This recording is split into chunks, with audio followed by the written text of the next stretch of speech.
This one, I actually find this interesting because this one, I didn't realize until just now, might be why we have the term arcsine as opposed to sine inverse. And maybe I'll just talk about it real quickly here. So, one of my power rules says that um, that that 3 up here can be transferred into here.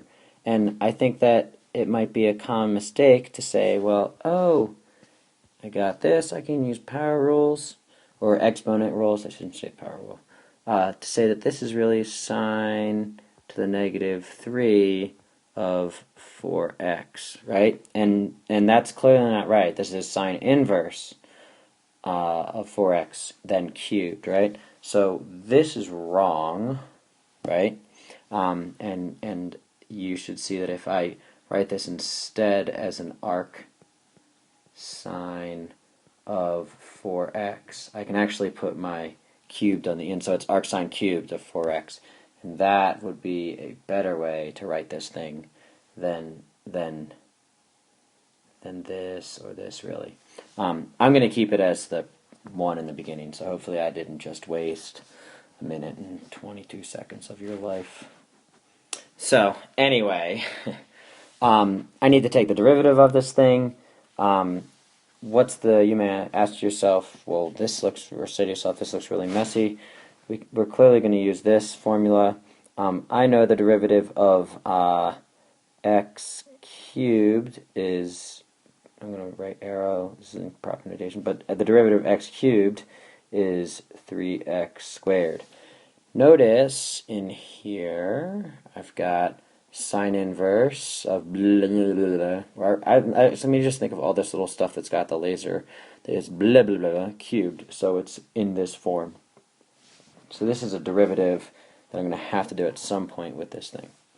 So I get, so I got a bunch of chain rule stuff here. So the first thing that I'm going to, can actually, give myself a little space. So the first thing I'm going to do is do my power rule. And what I mean by that is this thing.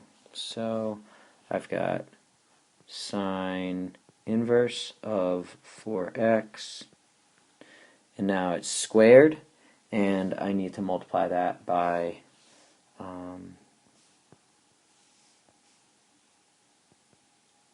3. That 3 is this 3. This is blah blah blah squared, which is blah blah blah squared.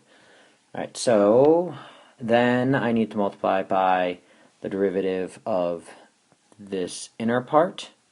That inner part is a sine of 4x, sine inverse of 4x, which is sine inverse, so I need to use that formula.